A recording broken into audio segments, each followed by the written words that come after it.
All right. I can't express enough how excited I am to talk to this next guest. He is a filmmaker, content creator, just a dude. Please welcome James Lee. How are you, brother?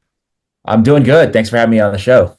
Thanks for coming and hanging out with us, man. You know, they say don't meet your heroes, but I think I'm gonna be happy. James, I love your work again. I was like kissing your ass before, and I'm gonna do it again. You do really great work.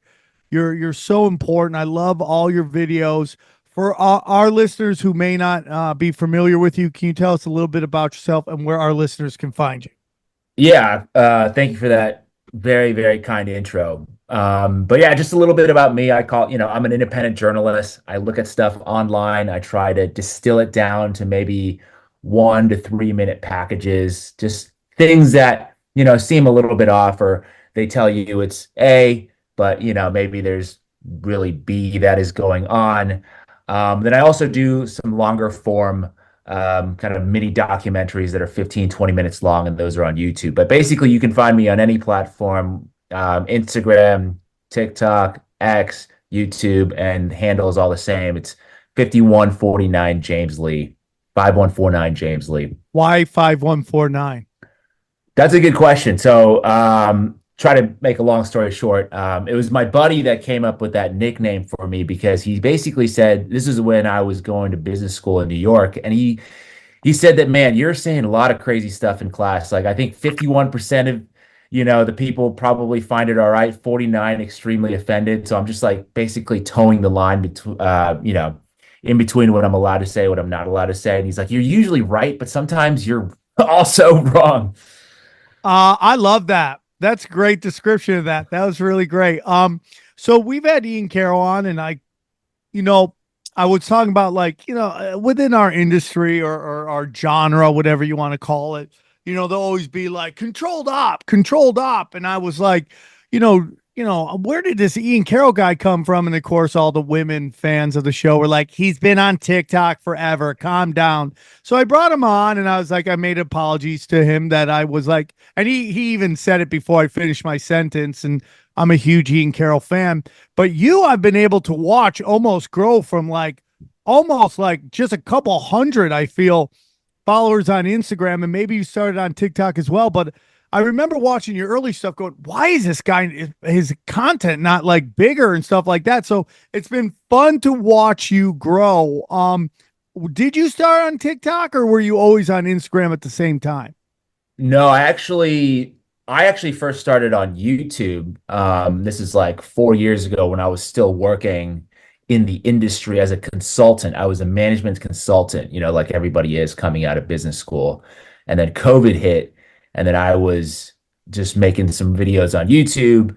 And that kind of just, I wasn't really that prolific on it. It wasn't until maybe I think it was around June of 2023 when I was really kind of going full bore into this. And then I started on TikTok making these shorter videos. And you brought up Ian. Ian's a great guy. I know him personally. We've, connected since I think he said I hit him up basically the first week or something that he got on TikTok. And I saw his stuff, and I'm like, hey, I gotta, have a conversation with you.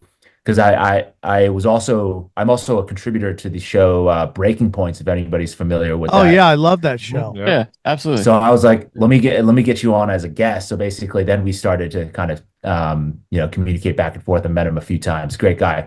But that's basically where I started. So TikTok, and then I didn't start posting to Instagram until the TikTok ban came about, which is I'm sure you know a little bit about that. And so then that's why I started posting on Instagram, and now and X, and then Ian actually. He's like, yeah, you got to come over to X. And I was like, all right, I'll come over to X. And so this is all within the last like 6 to 8 months. All this has been happening.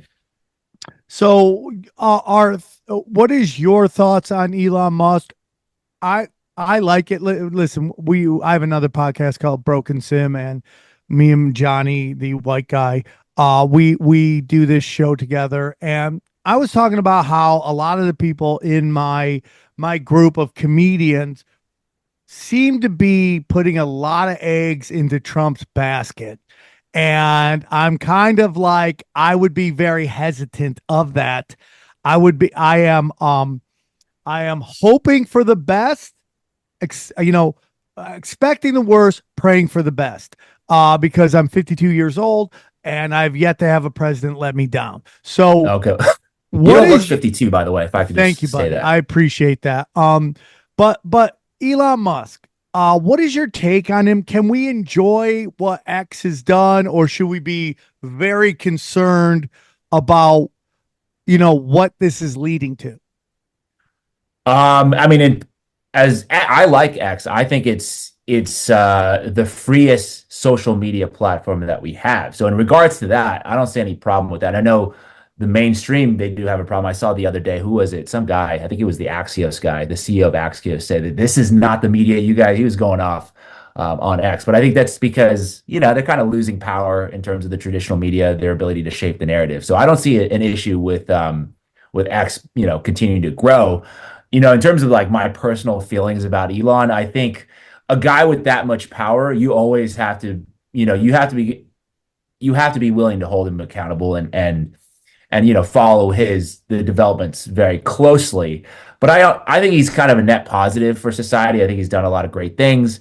I think he's also today I read something about him talking, pushing Ozempic, and I'm like, that doesn't make any sense. I don't think we should be Yeah. pushing society to take these, drugs that treat problems that are caused by the food industry, all this stuff. I'm like, this doesn't sound right. So I'm always down to speak out against his ideas. But overall, I mean, it can't get, much worse. I mean, if you're talking about the status quo, like if compare him to the you can call it the deep state, whatever you want to call it, like, it's not getting worse. It's like this is a shot to make it better. Maybe it breaks, maybe it's not good, maybe it is good, but at least it's different than what was going on before. That's at least what I think. Yeah, and So, people are so inclined to have a binary view, where they must be all good or all bad, and it's clearly, I mean, that's not the case for anybody, and I think especially not Elon Musk. There are many his transhumanist agenda, like a lot of listeners to this show are gonna have a problem with that, obviously, but that doesn't mean he's someone that must be dismissed out of hand because he believes technology will integrate with humans in a way that benefits the human race. So yeah, I mean, Yeah, that's a good point, Johnny. Yeah.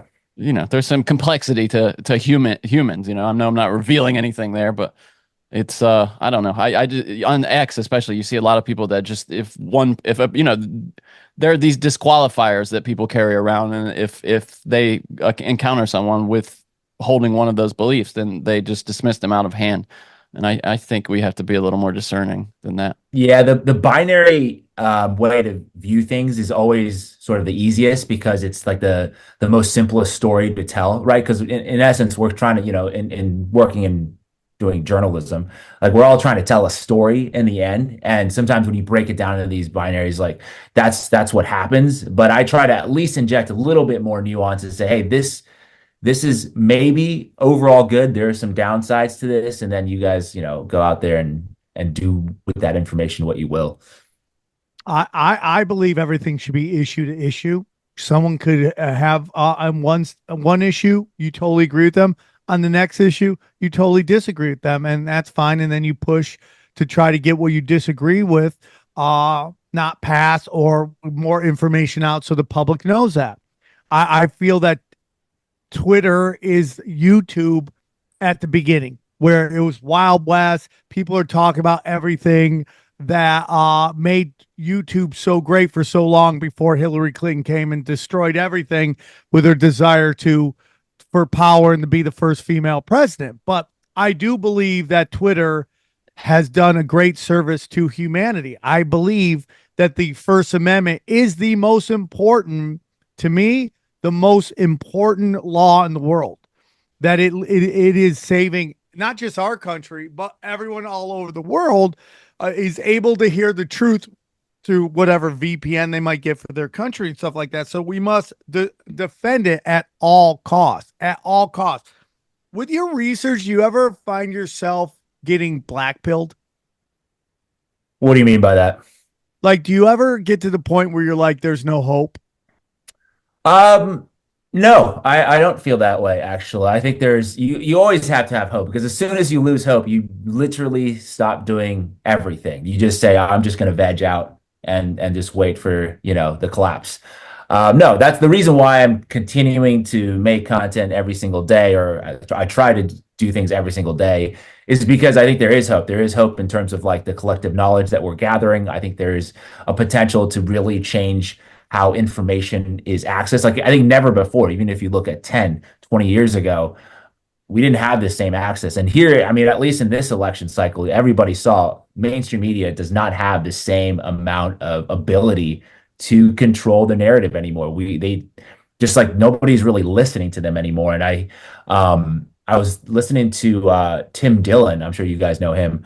And he was talking about how Hollywood is like completely lost because they're like, what's happening? Nobody cares about our endorsements. What's going on? And it's because by the time, let's say Hollywood's making a movie or making a documentary, they take forever to do it. There's all this shit that they got to go through. And then me, I'm single, one guy, one man production team. I could just churn out a documentary within a week. And then by the time that issue, it gets around to them, we've already made like 18 documentaries, already. Right, and people are right. talking about it everywhere. So they're like, uh-oh, we don't know what to do now. And so I think it is going to be an interesting time in the next few years to see what happens to the so-called independents. Will they be bought off? Like, because there is that effort that's happening to say, okay, you can still remain independent, but there's going to be some funding scheme that we have behind you to, maybe get you to say what we want you to say when that time comes. It's not going to be always, right? It's not going to be like, we're going to give you everything. It's just on some of those key issues, if we need you, all right, all this money that we're backing you, you're going to get a call one day and you're going to do this for us. And so that's probably going to be happening. There's other people who I know are very much, they love being independent. They love the fact that nobody's telling them what to do. So there's going to be that. So it's going to be a little bit of a battle coming up. And it's going to be interesting to see what happens. I do find it absolutely crazy that they just keep trying to start new Twitters, whether it's Blue Sky or Threads, and they don't go anywhere. They don't go anywhere. And it's so interesting to me how this narrative is that, this misinformation, disinformation, hate speech is everywhere. And it's always from the same group of people, which seems to be rich kids, right? And you study it, it's like words are violence to them.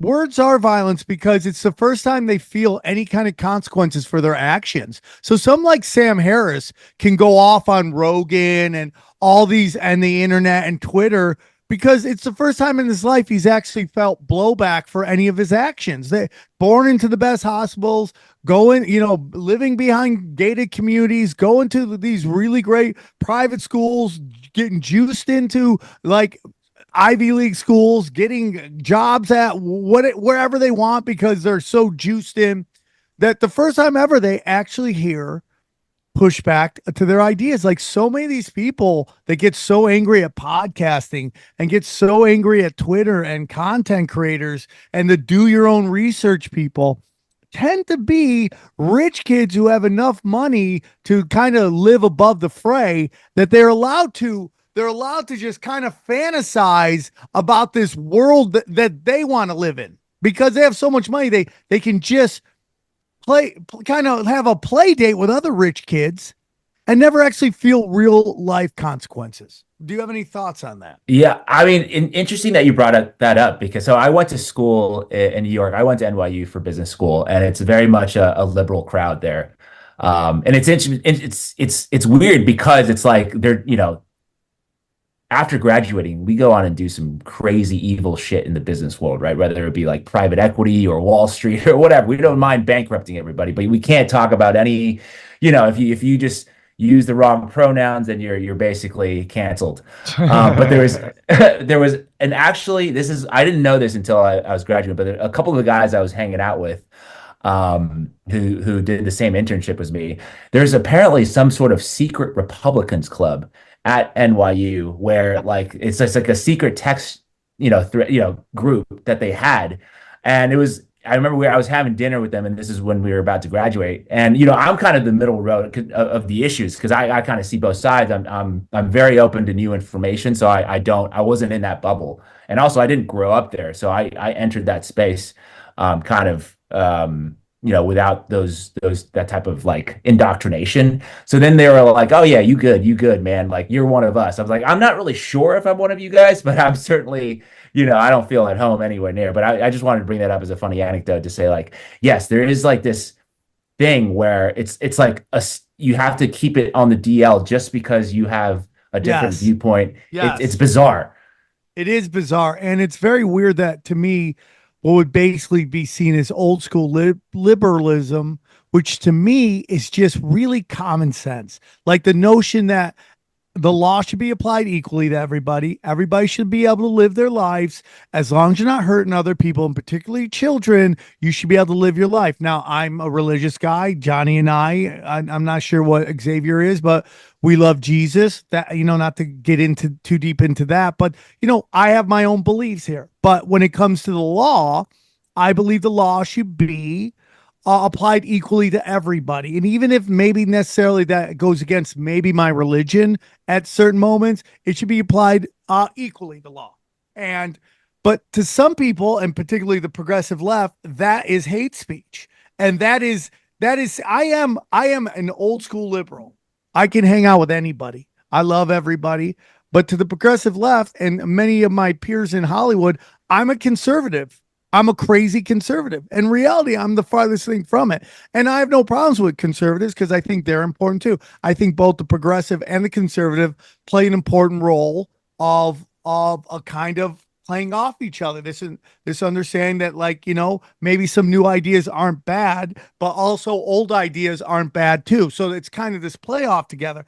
But the spiritual pendulum has shifted so much. Let's say the spectrum has, like, if you're an old school liberal, it's kind of shifted to this way where it's like, unless you think, kids should be able to sexually to get sex changes and stuff like that, you're a hate monger. And I think we're kind of in this place right now. And I think Twitter has a big part to do with it, where people aren't afraid to talk about that. Hey man, I don't think that's okay. You can live your life, but I don't think that's okay. And I think it's important. I think that we must have a simple base, which to me is, I've said this before, that, we need to have, like, violence needs to be, like, not allowed. Stealing needs not to be allowed. Hurting children needs not to be allowed. And we need to shame lying. We need those basic things for our society to work. And so much of what the progressives have done since the Obama administration has been the exact opposite of that. Yeah, I mean, okay, so like my thought around this is that I don't care if people have differing opinion. I don't care if you're all for the transgender surgeries or for, defunding the police, all of these kind of very, I would say, radical ideas. I don't mind radical ideas because that's how we bring about change. If somebody throws out a crazy idea and we debate it. Now, the problem is, I guess, amongst the more liberal crowd is that if you disagree with that, you're all of a sudden, now you're Hitler. Because if you didn't go along with it, so now we can't have a good conversation anymore because you've taken it to the extreme. Whereas, like, other ideas, like, we should be able to debate those ideas. Like, do we not want to have any police? Okay, so what happens to society when there's no police? Okay, lay out that argument for me. I would love to have that kind of conversation, but we can't, because as soon as you say, I don't agree with defund the police, oh, now all of a sudden I am a white supremacist, an Asian white supremacist. That's now that's me now. And so, you know what I'm saying? It's like these kinds of, disagreements turn into this sort of just like, you're just lobbing bombs. And now these words don't mean anything. It's like, what does it mean? What does it mean to be a white supremacist now? We don't know. What does it mean to be a fascist? Yeah, I don't know what does it mean to be a racist? What does it mean to be an anti-Semite? All of these terms don't mean anything anymore because they're just overused because they don't want to actually debate the substance. And then, this is what happens.